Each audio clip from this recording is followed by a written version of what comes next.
thank you very much, Anne, for hosting this event. And Isaac, thank you for joining us for today's session. I think we both have an interesting perspective to bring to bridging the resource gap, which is partially human, finding the right human beings to do this, but it's also a technology. How do we apply the right level of technology? So thank you, Isaac, for joining us today. The final thing that I'll say before I bring up the slides, and we will try not to PowerPoint you to death. We're going to try to get through this presentation in 30 to 35 minutes so that we leave plenty of time for questions and answers and some interactions. So the one thing that I'll say before I jump into the slides is that 2022 is the return of the cold and flu season. Remember that? Yes, indeed. Yeah, remember when that was a thing? And so you'll see me using my tea, working my tea. Yeah, and I'll from often time to time. I'll be going on mute and coughing. We'll try to avoid that. But anyways, so thank you everyone for joining. We know that your time is valuable, and I think Isaac and I have developed a presentation that will be useful and something that will garner good discussion and leave you with, if nothing else, some good information to work with going forward. So I'm going to assume everybody can see my screen, because if you can't, somebody will tell me in my ear very, very quickly. We're good to go. So let's jump into the jump right into the resource gap. I'm going to guess that if you're on this call, you are already feeling it in a very real way. So what I'm trying to bring to the discussion is some high-level data and at least observations as to why we are feeling what we're feeling. And the US and Canada are slightly different in this regard, but it's ultimately it's the same endpoint. In the US, when the COVID lockdown started to hit, and we all started getting acclimated to the idea of 2 weeks to flatten the curve, and the number of jobs just dropped off dramatically. And as that happened, there was something getting introduced into the economy, which was people choosing to go into retirement, maybe somewhat prematurely, but also people just rethinking what they wanted to do for work and whether they wanted to re-enter the workforce. While that was happening, the job market started to come roaring back. And you can see by this graph and looking at total jobs and openings in the bottom, there was a roaring comeback in terms of demand for labor and for a workforce that was ahead of a significant number of people rethinking what they wanted to do. And that dynamic is absolutely putting pressure on the job market in the US. I mean, I'm going to work my screen here while I'm talking. Now in Canada, it's interesting because if you look at that graph on the right, very similar to what you see in the US. Dramatic drop off, rapid resurgence of trying to get people back into the workforce, and that's represented as demand for workers.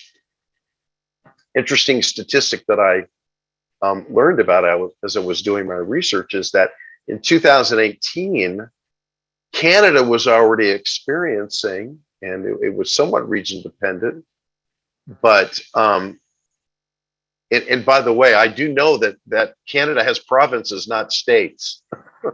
So I'm not like most Americans, but that there was in general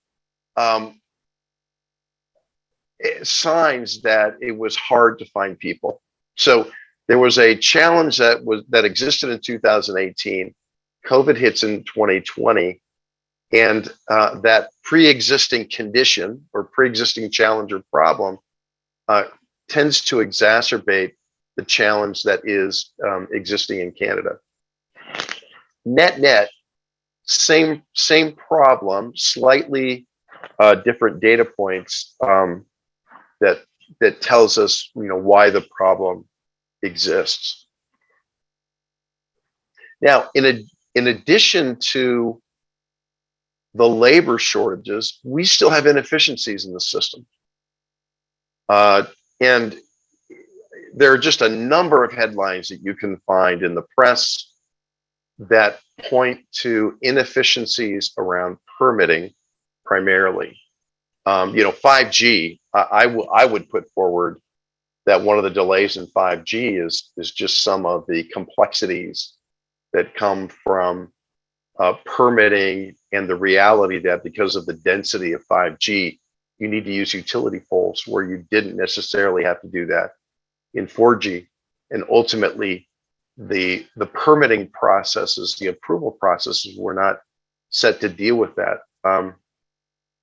In 2018 and 2019, I had the opportunity to be the co-chair and then subsequently the chair for the Heartland Joint Use Group, which is an association in the Midwest of attachers and pole owners. And we would get together twice a year and talk about these permitting issues. And I had an opportunity then to see firsthand some of the challenges and inefficiencies that occur there. And in preparation for this webinar, Isaac actually introduced to me one of his own interesting anecdotes, and it's probably a good time, Isaac, for you to comment on that if you don't mind. Yeah, absolutely. Essentially, I was at a conference probably around the same time, 2018, and we're looking at the entire top end of this industry looking towards retirement. And in that conference specifically, I believe it was the CEO of Sprint speaking to the group, probably maybe 600 people. And he said, look around the room. Most of the guys around you are retiring in the next 5 to 10 years. And you better have a system in place, a pipeline of bringing in talent and training up young folks to learn this business, because it's going to be hard to replace a lot of that knowledge and that experience that was looking towards retirement. So, this isn't just a COVID thing. This is an industry thing, globally, but specifically, in the States here, we're definitely feeling that already. And, I believe you're going to allude to this in the next slide, but the amount of fiber that is being built right now and being planned on being deployed in the next year, in the next 5 years, kind of makes what we've already built small in comparison. So we're definitely looking at disparaging numbers. I was actually sitting next to Isaac at that conference, and he looked at me and said, geez, Mike, when are you going to retire? Okay, that didn't really happen. I'm kidding. So we've got labor shortages, inefficiencies in the marketplace, and then to Isaac's point, not only do we have a huge influx of capital, this is just a smattering of 3 headlines, but this is unprecedented investment into the fiber deployment market. This is the biggest investment that we have ever seen. And there are probably some really experienced people on this call that might debate that, but it is either an unprecedented or at least a huge amount of investment that is going into this market. And it is creating, to use a cliche, it is creating a perfect storm in terms of being able to meet these deadlines, so that, as in the case of government dollars, this is true in Canada and true in the US, that if you take the public funding, the government funding that is available for these deployments, there are timelines that are associated with receiving that funding. There are, to use an American term, there are shot clocks that are involved that people have to pay close attention to. So it puts even more pressure on creating this perfect alignment of people, and I would say optimized processes, because we do have to optimize the processes and workflow and technology to make that happen. So I'm going to introduce Magnasoft's perspective on what we contribute to the challenge. And I'm going to try to stay away from doing too much of a commercial, but I think it's important for us to present this. So by way of introduction, Magnasoft is a company that's been around for 21 years. Our expertise, our focus at a foundation is all things spatial. So if you were to remove the application layer, you're like, oh, do you have specialty in MicroStation, or do you have specialty in AutoCAD? Do you have specialty in Esri? Below that layer are specialties in photogrammetry, specialties in mesh modeling, specialties in LiDAR, data processing, and specialties in GIS, pardon me. So those are our expertise at a horizontal layer. And what we do is we focus on hiring and retaining great people in those areas of expertise. So focus and expertise in spatial. Magnasoft is a company that's headquartered in Bangalore, India. And as part of our expansion over the last 9 months, I joined about 9 months ago.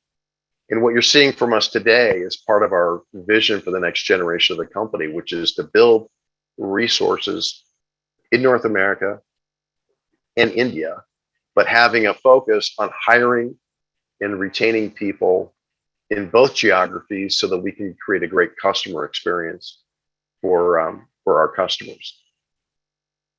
The next element of what we do is we take those great people and we expose them to industry applications and the industry context. So we're continually and proactively building teams of people that understand key and core applications in the context of an industry. In this case, the industry is communications and fiber network deployments. We then take that expertise. So we're going from being generalists in spatial technology to being specialists in technology and the application of that technology to fiber deployments, and then applying that to integrating with the workflow of our customers so that we can help them optimize that workflow.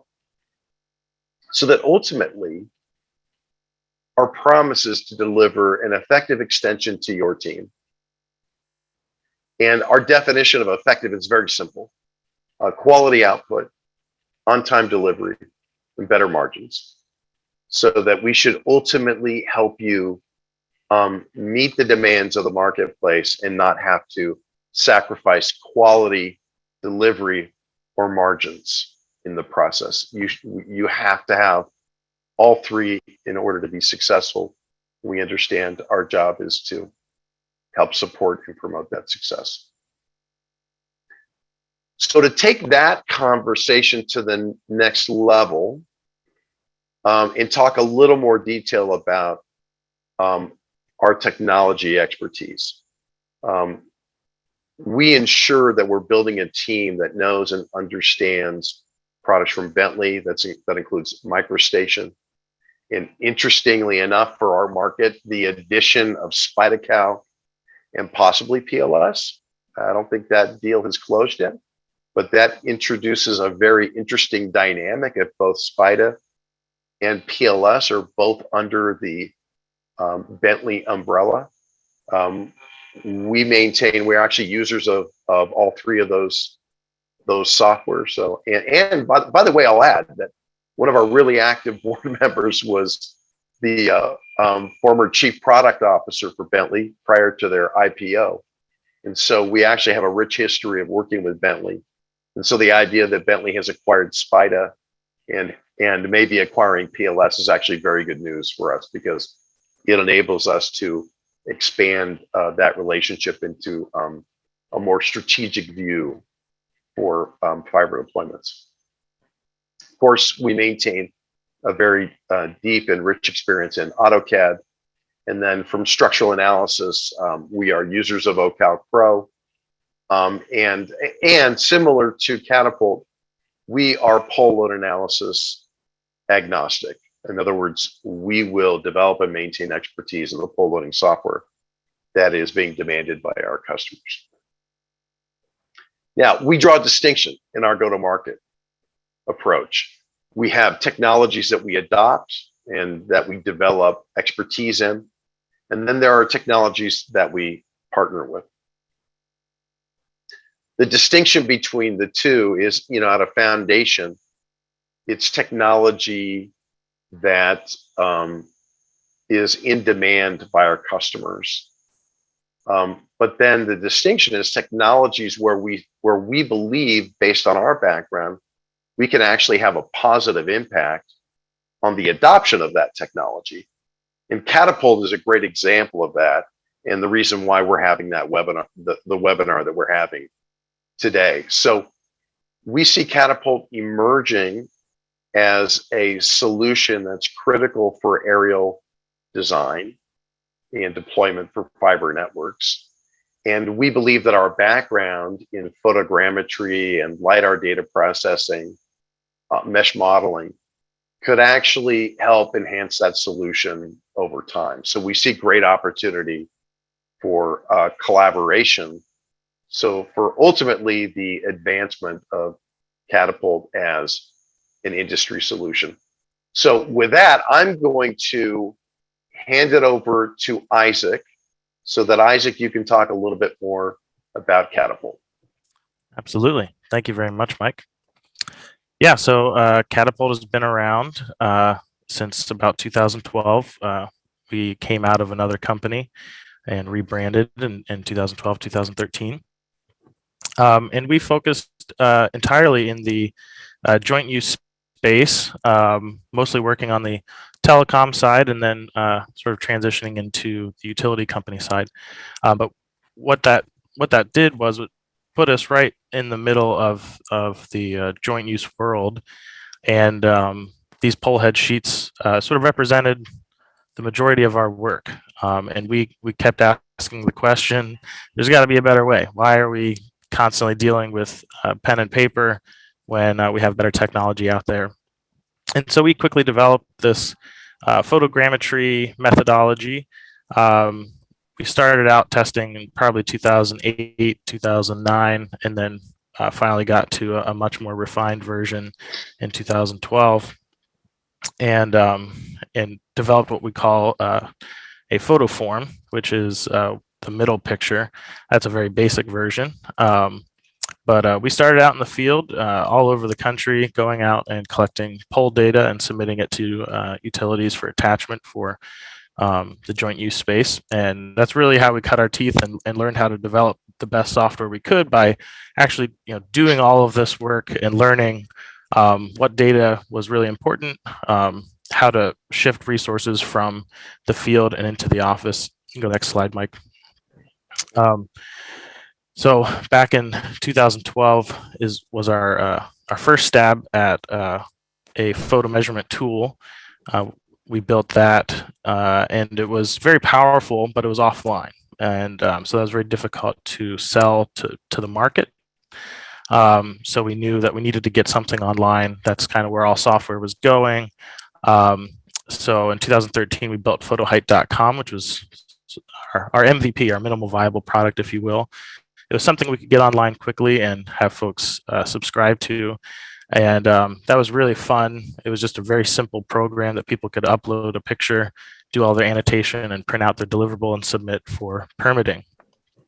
But it was without maps. It was without a GIS backend. It was without a database. So it was really just a very basic feature, but it got our technology out there for the first time for people to consume online. So it was very exciting for us to develop that and get that out there. And then finally in 2016, Catapult Pro went live with a subscription model, fully online, had cable tracing, maps, and that was sort of the beginning to setting the scene for building make-ready tools and much more complex data modeling for the pole permits that we wanted to clean up and make as many automated tools to do the work for us as we possibly could. So if you look at K-Pro today, which we're developing version 6.0 right now, we continue to expand our features. It's a modular subscription, so you can sort of subscribe to the basic version and then add make-ready tools and other tools and specific deliverables as you need them. So it's a very complex system, but it's made simple for the user.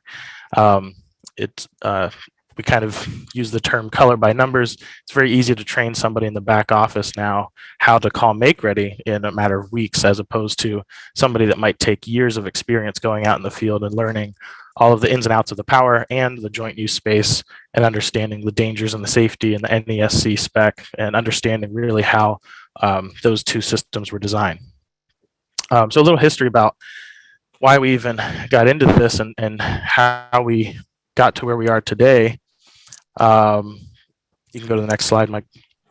It's really about the problem. The problem that we saw was that the joint use was just a very messy marriage. Two different businesses that have one thing in common, and it was very difficult to bring them to the table and agree on things. So that's kind of where we found ourselves, was in this middle mediator type relationship with these companies. And we came up with our solution, which was essentially pretty simple, just full transparency. There's no hiding, there's no black box. We go out and collect the data and we present it to the attachers and the pole owners as is. We leverage off-the-shelf technology.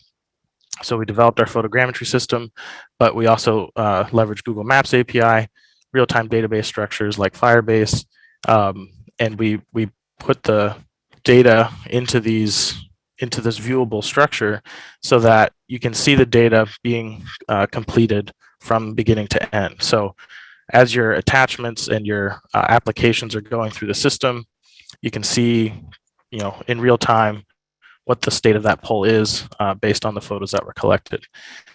And, we deliver this in a holistic approach. So we're trying to resolve each pole holistically. We're not just trying to fix it for the new cable that needs to go up on the pole. We're trying to actually take everything into consideration and do everything as best we can to optimally build each pole the safest, most affordable, fair, and efficient way possible. So that's real quickly how we found ourselves in this situation. So yeah, Isaac, before we jump off this slide, a couple of questions that occur to me. First of all, a statement. One of the reasons we're partnering with Catapult is this off-the-shelf approach. I've learned from experience that one should try not to marry themselves to a specific sensor.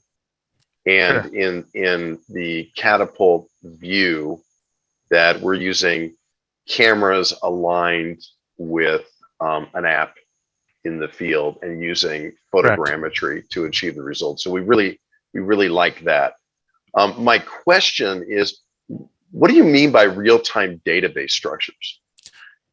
Yeah, so we want to make sure that whoever is using the data, whoever's working in the back office, is working off of the same data set that everyone else is.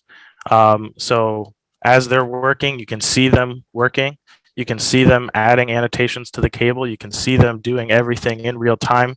There's no black box. It's literally, here's the photos and here's the data. And then, fundamentally, we believe that data should be should be stored correctly the first time. Mm. And so by putting it in a database that is smart, and you can then deliver it however you want to, you have to use a real-time database structure that can handle multiple people working on the same data at the same time. And so that keeps everything really nice and clean and trustworthy as you see everything live. And so that's, for us, it's been very helpful as a development tool as well, because you don't break a lot of non real-time database structures. You can break them very easily by trying to run scripts at the same time, and then you lock everything up or you malform data. So having a live database prevents you from a lot of those So, problems. so in other words, let me try to wrap that up. In other words, instead of just seeing a record shows up for approval, you can actually see that record as it's being developed in real time or near real time. But you could also, when the record shows up, you could look back and look and see how that record was developed.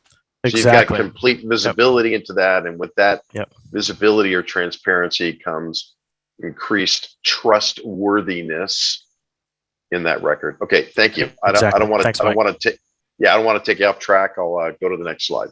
Okay. Yep, and I just wanted to close with a visual of what the inner workings of Catapult Pro looks like. This is your main view. This is what everyone in the back office is going to see all the time. This is your standard map view where you can see your design on the GIS side in the middle there. So the green aerial line is the main line that you would be attaching to. So in this case, this application is really only 3 poles. Or 4 poles, maybe. It's a small application. And then on your left there is the actual photo of the pole, the main height photo. You can see all the measurements of everything attached currently and where you would want to attach a new cable. Also, in addition, you see all the pole details that you'd ever want are on the right side. And all of our data is collected and stored in photos and then pulled out. We pull the data out of the stored photos and then into these lines and into a nice consumable package. And sort of what I was saying before, as these packages are being developed and processed, you have access to this. When you work with Catapult, you get to see the data. You're alerted when photos are uploaded. You're alerted when different statuses change. You're alerted whenever it's time to do a virtual ride out and look at all of the data and talk with the pole owner as to how they want to build the pole, that kind of thing. So it's a very holistic approach to the process and brings everybody to the table so that we can build the best pole line that we possibly can, trying to do everything we can to leave that pole better than we started. This is a great overview, Isaac, because it really shows the entirety of the application in one screen. Pole view, overhead view, which allows you to look at the poles in context of a line design, but then also the details of the pole, including photos on the right. And I think this is a great overview. One of the things that it misses is it doesn't talk about your flexibility for input of data and then also flexibility of where the data goes. Yep. Do you mind talking about that for a moment? Yeah, absolutely. We can pretty much ingest data from any kind of database structure. So if it's even if it's a spreadsheet or CSV, something like that, we can pull in data to begin a design, and then we can deliver pretty much any deliverable that a pole owner would be requesting. We work with a lot of different companies that are asset management based. Your spans, your engines, those kind of tools, Spiderman. We pretty much can talk to any other software company that has developed software in the past few years. Everyone is really starting to develop really smart systems, and so it makes it really nice for us to play nice with everybody and be able to create the deliverable for the client that they're looking for very quickly. And the goal for us is to become the industry standard but it's not so much an industry standard of everyone using us for everything. We're sort of a hub. We're the piece that people can use to begin a project, end a project, complete a project somewhere in the middle. Our flexibility of the tool really is our whole purpose is to kind of fill the gaps wherever your company needs it, and leverage that tool to the best ability that your team can. So we're really trying to to be agnostic in a lot of the ways that we don't really care necessarily what the hardware you use. We have some specs as to the best cameras and all that kind of stuff, but you can pretty much figure that out. And then as far as deliveries and other software companies that are in this space, we can talk to them and export whatever we need to them. So it's very flexible. Okay. So a lot of flexibility on the data input. And I know from our experience that we've really appreciated being able to input data in doing the initial design. Yep. Before sending people out into the field, because knowing where you're going and knowing something about the lay of the land before people go, being able to do that virtually is a key contributor to getting the efficiencies you want, not only holistically, but in key areas like field data collection, because if you're not optimized on field data collection, your costs can go upside down very, very quickly. Yeah, exactly. So thank you for answering that. So before we move, is there anything else you want to say about this slide, Isaac? Yeah, I was just going to say, in addition to all of the deliverables that we can produce, you always get this.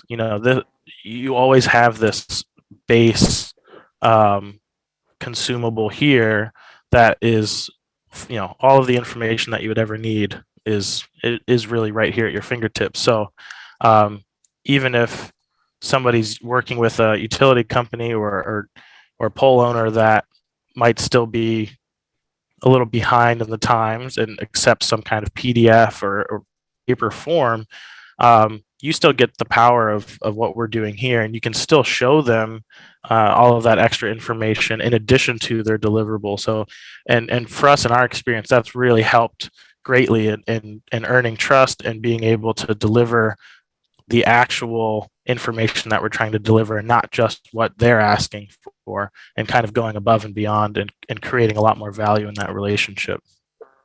Okay, great. All right, thank you, Isaac. Mm-hmm. So before we go into Q&A, I'll just focus the conversation on what Magnasoft and Catapult are doing together, because we are focused on helping engineering service providers scale. That's in the fiber design world. That is our focus. That is our emphasis. We're not going directly to work with the communication companies. We are focused on working with engineering service providers. So as an engineering service provider, more and more companies are choosing to use Catapult. And so we end up being part of a very simple proposition. You build that back office team on your own, or do you learn how to scale the field data collection on your own, or do you partner with someone like Magnasoft? And if you're at that point, that is certainly something we would obviously love to talk to you about.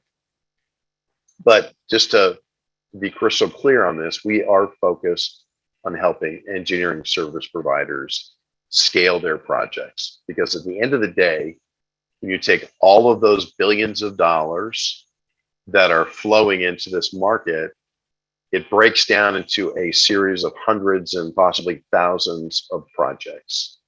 And for a lot of people on this webinar, you're looking at that and saying, well, how many projects can I bid on? And if I win, can I scale to meet the requirements of that project? And we're positioning ourselves to be an extension of your team so that you can scale better, so that ultimately you can say yes to more of those project opportunities than you might otherwise be able to say yes to.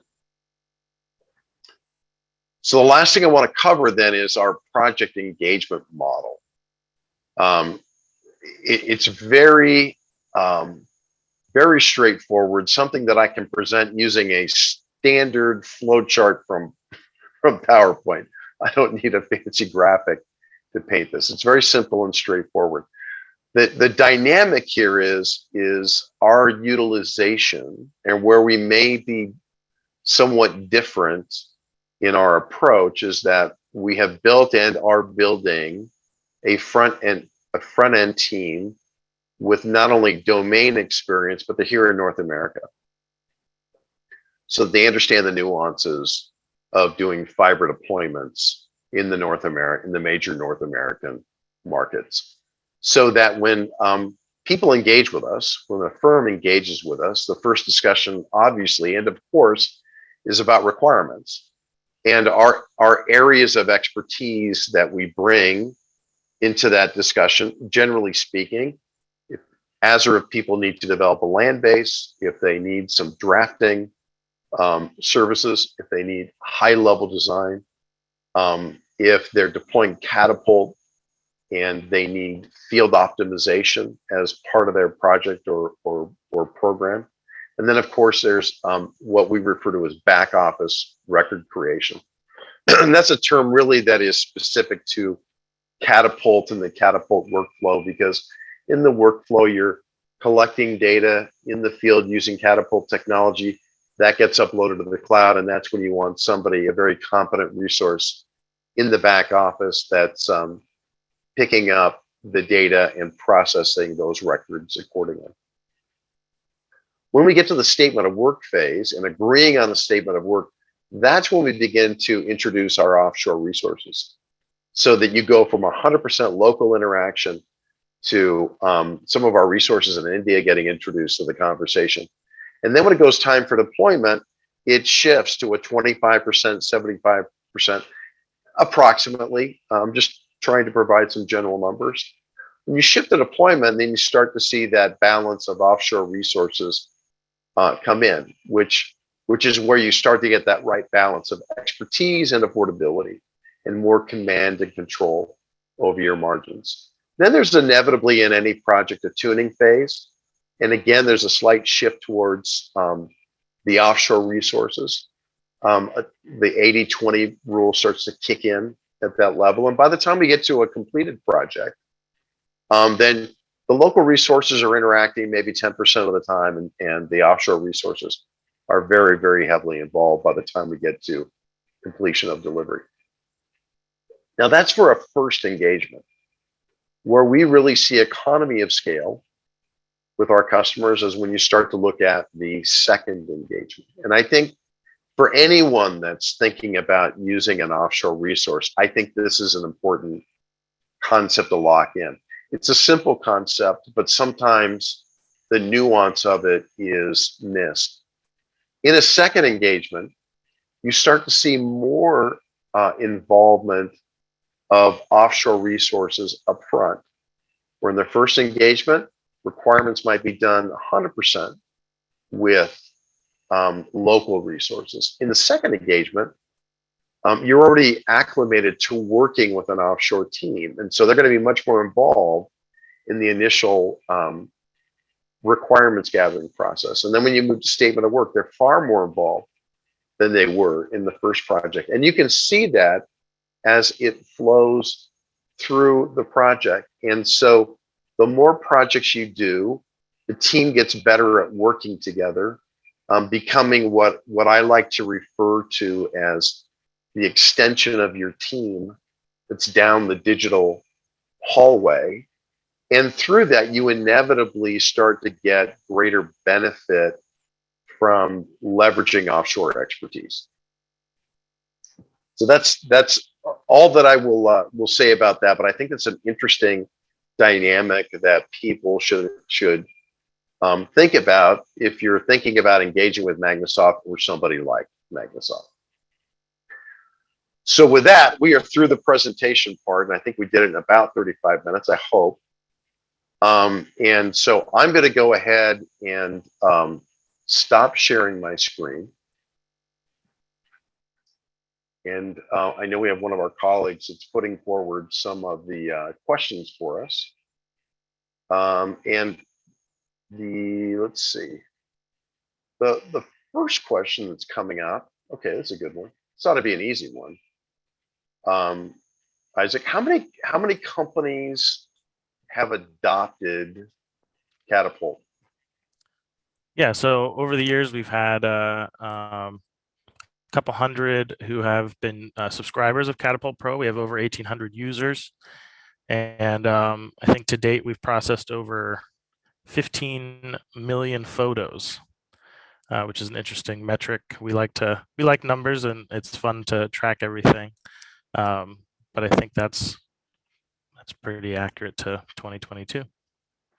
Okay. A and actually, I have my own follow-up question. Yeah. How have you seen that accelerate over the last? Yeah.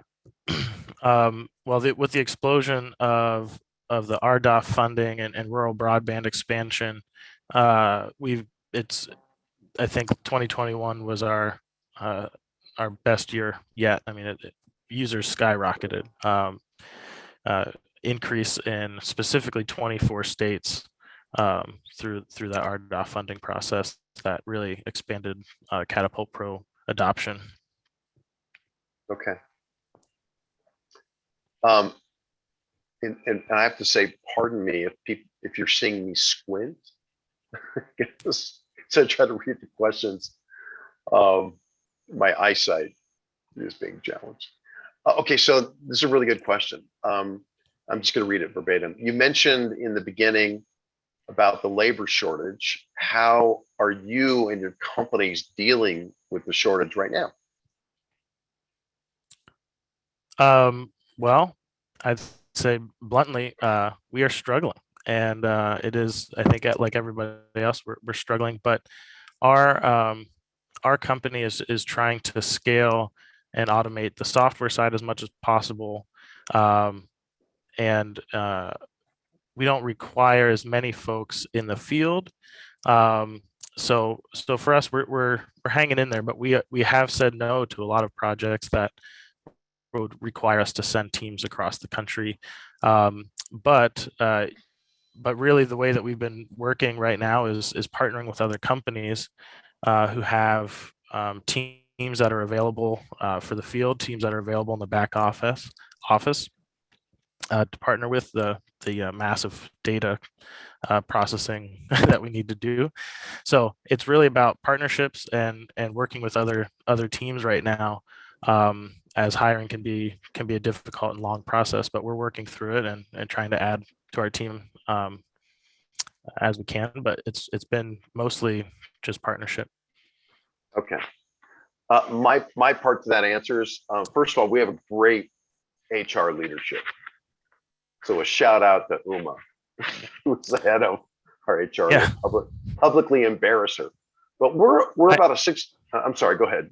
I was gonna say, when you, as soon as you said that, I feel embarrassed now that I need to make a shout out to my counterpart in our internship world, Wendell Witter. I mean, we have an incredible internship program. So the way that we do bring in people is through our internship program, and we bring on about anywhere between 8 and 10 interns every semester, and the summer program. And we bring them in, and they work directly with our coders, with our staff, in learning all things polls. So we do have a fantastic internship program, and I'd be amiss if I didn't say anything about that. It's been incredible. No, I can attest. I've seen that from the outside watching, and in my past life before Magnasoft, I was enviable of that internship. In fact, so that's a great point. From our standpoint, we do have a great HR team. We do benefit from, we've been around for 21 years. So over that time, you build up systems and processes in ways of bringing people into the company that has certainly been hardened and enhanced due to COVID. Because in addition to bringing people into the company, you have to learn how to manage that, work in the office with work from home in an India that has its own special challenges. prior to Magnasoft, I'd been to India 26 times, so I probably have a greater appreciation than most Americans of the country and the language and the culture and the dynamics. And I was really impressed, and I have been impressed with how our HR team delivers that. Probably the unique thing that helps us, that is our advantage, is this transition from generalist to developing vertical expertise. There is a in the workforce, in the market in India, there's more desire for people to gain expertise in something, to gain industry expertise in addition to technology expertise, and so that helps us in attracting and recruiting people. But with that said, it's challenging everywhere. It's not like the labor shortages that are existing here in North America are not existing in other parts of the countries, but that's a way where we're combating it. Okay, next question. Wait just a moment. Okay, this one is a technical question, but I think it's worth fielding. How do you deal with down guys? Yeah. So in our mobile view of the software, so when you're out in the field, you have a mobile device with you. Usually it's like an Android phone or iPhone. And the way that we associate photos and collect the data, every time you take a picture of, every time you finish taking pictures of the pole, you select done. I'm done with this pole. You move on. But when you encounter a down guy that you need to collect, you simply measure the distance, the lead length of the down guy, and you enter that into the mobile device. So you literally draw it on your phone. And I will be blunt. 6 years ago, I said nobody will ever want to do that on a mobile phone. Are you kidding me? It's such a small screen. You can't. I really doubted our developers. They made it so simple and so easy. It's incredible. You can dial it in where you go, yep, this down guy's in line, this down guy's a bisector, and you can just draw it in very, very easily. Put in the lead length, put in the rod size, how many eyes there are, and then the strand length, or the strand size. So you have your 3/4, 3i, 10M, 6.6, da da da da. And once that's in there, the back office can see that data, and we run a script. Well, it's just a button in the program that will then ask you to connect the down guys to the cables that are on the pole, and so then that creates the data connection between your field data and the office data. Does that make sense? It makes sense. And the only thing I'll add to that is I think it's a great example of striking the right balance between what's happening in the field and what's happening in the back office, and trying to help us collectively get to the optimal amount of time per pole. I wish I had a little thing on me. We have a guy gauge that quickly, if you can't visually identify, I mean, I can mostly get all of the guy sizes. Sometimes you encounter a 16M or a 7, but it's rare. I have one of those right here, but it has a brand on it you would probably not want me to promote, so I'll just leave it. I'll just leave it off screen. Okay, so okay, a couple more. Yeah, this is again, we're going to go from the weeds back up to the higher level question. Okay. I'm going to try to paraphrase this. What is the distribution of pole load analysis software that you're seeing in the marketplace? Yeah, that's a great question. I think 5 years ago, it was sort of a dead split between OCalc and SpitaCalc across the country. We use Poleforeman here on the East Coast with our utility. They've been with them for a long time, but anytime we'd venture outside of that market, it was kind of this, it's either OCalc or Poleforeman or Spita, sorry. And I think that's changed. I think it's shifted a little bit.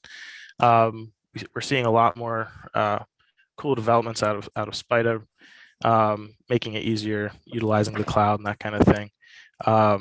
But all of them have their respective places in the system, and we utilize all of them.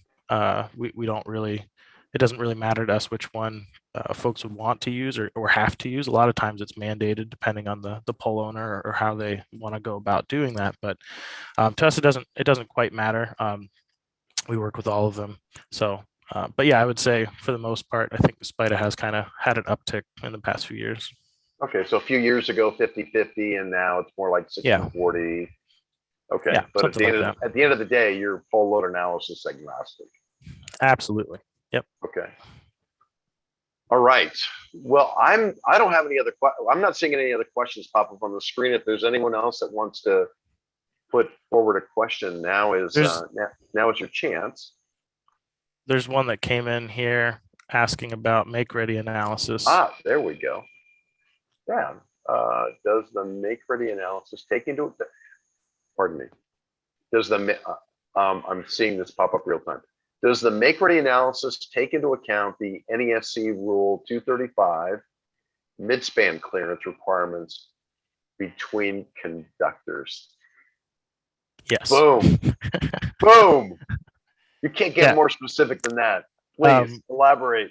Yep. So the cool thing about the way that we build everything on the back end of Catapult, we include as many flags as you would want to flag, whether it's midspan clearances from whatever you're crossing over. So you could say, if that photo is labeled that it's crossing over railroad tracks and you're somewhere around 15 feet or something, ooh, that's a huge flag. So everything is custom how you need it programmed, but generally all the NESC specs come baked into it out of the box. And then if you need something more tighter, if you're in Geo 95, you can customize all of your clearances and anything that might be specific to the pole owner's request.